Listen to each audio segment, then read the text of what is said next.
Hi friends, Shilpa veg recipes ಚಾನಲ್ಗೆ ಸ್ವಾಗತ. ಇವತ್ತು ನಾನು ಅಮೆಝಾನಿಂದ ಕೆಲವು ಐಟಮ್ಸ್ಗಳನ್ನು ಅಡುಗೆ ಮನೆಗೆ ಅಂತ ಹೇಳಿ ಬುಕ್ ಮಾಡಿದ್ದೆ. ಅದರ ಪ್ರಾಡಕ್ಟ್ಸ್ ಏನೇನು ಅಂತ ಹೇಳಿ ಈ ವಿಡಿಯೋದಲ್ಲಿ ತೋರಿಸ್ತೀನಿ. ನಾನು ಫಸ್ಟೆಲ್ಲ ನಾನ್ ಸ್ಟಿಕ್ಕು ಮತ್ತು ಅಲ್ಯೂಮಿನಿಯಂ ಪಾತ್ರೆಗಳನ್ನು ಬಳಸ್ತಾ ಇದ್ದೆ. ಇನ್ನು ಮುಂದೆ ಸ್ಟೀಲ್ ಪಾತ್ರೆಗಳನ್ನು ಬಳಸೋಣ ಅಂತ ಹೇಳಿ ಈ ಒಂದು ಡೀಪ್ ಫ್ರೈ ಪ್ಯಾನ್ನ ಬುಕ್ ಮಾಡಿದ್ದೆ. ಇದು ಹಾಕಿನ್ಸ್ ಅವರ ಡೀಪ್ ಫ್ರೈ ಪ್ಯಾನು. ನಾನು ಒಂದು ಮೀಡಿಯಮ್ ಸೈಜಿಂದು ಬುಕ್ ಮಾಡ್ಕೊಂಡಿದ್ದೀನಿ. ಇಲ್ಲಿ ಇದನ್ನು ನಾವು ಡೀಪ್ ಫ್ರೈ ಮಾಡೋದಕ್ಕೆ ಕೂಡ ಬಾಣಲೆಯಾಗಿ ಯೂಸ್ ಮಾಡ್ಕೊಳ್ಬೋದು. ಜೊತೆಗೆ ಪಲ್ಯಗಳು ಮಾಡ್ಕೊಳ್ಳೋದಕ್ಕೆ ತುಂಬಾ ಉಪಯೋಗ ಆಗುತ್ತೆ. 3ರಿಂದ 4 ಜನ ಇರೋ ಅಂಥವ್ರಿಗೆ ಪಲ್ಯ ಮಾಡ್ಕೊಳ್ಳೋದಕ್ಕೆ ಆರಾಮಾಗಿ ಸಾಕಾಗುತ್ತೆ. ತುಂಬ ವೆಯ್ಟ್ ಕೂಡ ಇದೆ, ಕ್ವಾಲಿಟಿ ಕೂಡ ಅಷ್ಟೇ ತುಂಬಾ ಚೆನ್ನಾಗಿದೆ. ನನಗಂತೂ ತುಂಬಾ ಇಷ್ಟ ಆಯಿತು. ಇನ್ನು ನಾವು ಪಲ್ಯ ಎಲ್ಲ ಮಾಡುವಾಗ ಸೀದು ಕೂಡ ಹೋಗೋದಿಲ್ಲ, ತುಂಬ ಚೆನ್ನಾಗಿ ಬರುತ್ತೆ. ನನಗಂತೂ ಇದು ಇಷ್ಟ ಆಯಿತು, ಇಟ್ಕೊಳ್ತಾ ಇದ್ದೀನಿ. ನೆಕ್ಸ್ಟ್ ಈಗ ಇನ್ನೊಂದು ಪಾತ್ರೆ ಬುಕ್ ಮಾಡ್ಕೊಂಡಿದ್ದೆ, ಅದನ್ನು ಕೂಡ ಓಪನ್ ಮಾಡ್ತಾ ಇದ್ದೀನಿ. ಇದು ಸುಮಿತ್ ಕಂಪ್ನಿದು. ಇದಕ್ಕೂ ಕೂಡ ಲಿಡ್ ಇದೆ. ಸ್ಮಾಲ್ ಬುಕ್ ಮಾಡ್ಕೊಂಡಿದ್ದೆ, ಯಾಕಂದರೆ ಇದರಲ್ಲಿ ಮುದ್ದೆ ಮಾಡೋದಕ್ಕಾಗಿರ್ಬೋದು ಅಥವಾ ತಂಬಳಿಗಳೆಲ್ಲ ಮಾಡ್ಕೊಳ್ಳೋದಕ್ಕೆ ಅನುಕೂಲ ಆಗುತ್ತೆ. ಜೊತೆಗೆ ಸ್ವಲ್ಪ ಏನಾದರೂ ಸಾಂಬಾರು ಮಾಡಬೇಕು ಅಂದರೂ ಕೂಡ ಈ ಪಾತ್ರೆ ಯೂಸ್ ಆಗುತ್ತೆ ಅಂತ ಹೇಳಿ ಬುಕ್ ಮಾಡಿದ್ದೆ. ಬನ್ನಿ ಕ್ವಾಲಿಟಿ ಹೇಗಿದೆ ಅಂತ ನೋಡೋಣ. ಪ್ಯಾಕಿಂಗ್ ಕೂಡ ಅಷ್ಟೇ ನೀಟಾಗಿ ಮಾಡಿದ್ದಾರೆ, ಯಾವುದೇ ರೀತಿ ಡ್ಯಾಮೇಜ್ ಕೂಡ ಇಲ್ಲ. ನೀಟಾಗಿ ಪ್ಯಾಕ್ ಮಾಡಿ ಕಳಿಸಿದ್ದಾರೆ.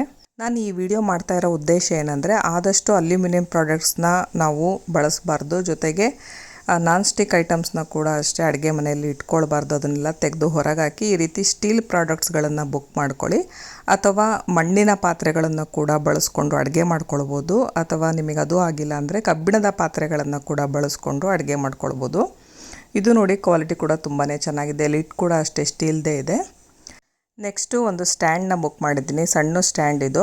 ಇದು ಎಣ್ಣೆ ಎಲ್ಲ ಇಟ್ಕೊಳ್ಳೋದಕ್ಕೆ ತುಂಬಾ ಹೆಲ್ಪ್ ಆಗುತ್ತೆ. ಶೆಲ್ಫ್ ಮೇಲೆ ಎಣ್ಣೆಗಳನ್ನು ಇಟ್ಟರೆ ಅದು ಒಂಥರ ಜಿಡ್ಜಿಡ್ ಆಗಿಬಿಡುತ್ತೆ ಶೆಲ್ಫ್ ಎಲ್ಲ. ಅದನ್ನು ಒರೆಸ್ಕೊಳೋದು, ಕ್ಲೀನ್ ಮಾಡ್ಕೊಳ್ಳೋದೇ ಒಂದು ದೊಡ್ಡ ಕೆಲಸ ಆಗುತ್ತೆ. ಹಾಗಾಗಿ ಈ ರೀತಿ ಒಂದು ರ್ಯಾಕ್ನ ಇಟ್ಕೊಂಡ್ರೆ, ಜೊತೆಗೆ ಸಣ್ಣ ಸಣ್ಣ ಡಬ್ಬಗಳನ್ನು ಕೂಡ ಜೋಡಿಸಿ ಇಟ್ಕೊಳ್ಳೋದಕ್ಕೆ ತುಂಬಾ ಹೆಲ್ಪ್ಫುಲ್ ಆಗುತ್ತೆ ಅಂತಲೇ ಹೇಳ್ಬೋದು.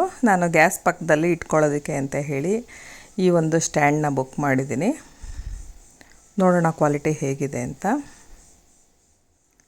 ಡಿಸ್ಕ್ರಿಪ್ಷನಲ್ಲಿ ಎಲ್ಲದರದ್ದು ಪ್ರಾಡಕ್ಟ್ಸ್ನ ಲಿಂಕ್ ಹಾಕಿರ್ತೀನಿ. ನೀವು ಬೇಕು ಅನ್ನೋದಾದರೆ ನೀವು ಕೂಡ ತರಿಸ್ಕೊಳ್ಳಿ. ಆ ಸ್ಟ್ಯಾಂಡ್ ಈ ರೀತಿ ಇದೆ, ಗಟ್ಟಿಯಾಗಿ ಕೂಡ ಇದೆ. ಜೊತೆಗೆ ಸ್ಟ್ಯಾಂಡ್ ಸ್ಟೇಬಲ್ಲಾಗಿ ಗ್ರಿಪ್ಪಾಗಿ ಕೂರಬೇಕು ಅಂತ ಹೇಳಿ ಈ ಪ್ಲಾಸ್ಟಿಕ್ ಗ್ರಿಪ್ಪರ್ನ ಕೂಡ ಕೊಟ್ಟಿದ್ದಾರೆ. ಇದನ್ನು ಕನೆಕ್ಟ್ ಮಾಡ್ಕೊಳ್ತಾ ಇದ್ದೀನಿ. ಕ್ವಾಲಿಟಿ ವೈಸು ತುಂಬಾ ಚೆನ್ನಾಗಿದೆ. ಸಣ್ಣ ಸಣ್ಣ ಬಾಕ್ಸ್ಗಳನ್ನು ಜೋಡಿಸ್ಕೊಳ್ಳೋದಕ್ಕೆ, ಜೊತೆಗೆ ಎಣ್ಣೆ ಡಬ್ಬಗಳನ್ನು ಇಟ್ಕೊಳ್ಳೋದಕ್ಕೂ ಕೂಡ ಇದು ತುಂಬಾ ಅನುಕೂಲ ಆಗುತ್ತೆ ಅಂತಲೇ ಹೇಳ್ಬೋದು. ಗಟ್ಟಿಯಾಗೂ ಇದೆ, ಗ್ರಿಪ್ಪಾಗೂ ಇದೆ. ಚೆನ್ನಾಗಿದೆ. ಅಡುಗೆ ಮನೆಯಲ್ಲಿ ನೋಡೋದಕ್ಕೂ ಕೂಡ ಚೆನ್ನಾಗಿ ಕಾಣಿಸುತ್ತೆ ನೀಟಾಗಿ ಜೋಡಿಸಿಟ್ಕೊಂಡ್ರೆ. 3 ಪ್ರಾಡಕ್ಟ್ಸ್ ಕೂಡ ಕ್ವಾಲಿಟಿ ಚೆನ್ನಾಗಿದೆ. ಲಿಂಕ್ನ ಡಿಸ್ಕ್ರಿಪ್ಷನಲ್ಲಿ ಹಾಕಿರ್ತೀನಿ. ನಿಮಗೂ ಬೇಕು ಅನ್ನೋದಾದರೆ ನೀವು ಕೂಡ ತರಿಸ್ಕೊಳ್ಳಿ. ನಿಮಗೆಲ್ಲ ಈ ವಿಡಿಯೋ ಇಷ್ಟ ಆದರೆ ಲೈಕ್ ಮಾಡಿ, ಶೇರ್ ಮಾಡಿ ಹಾಗೂ ಸಬ್ಸ್ಕ್ರೈಬ್ ಮಾಡಿ. Thank you friends.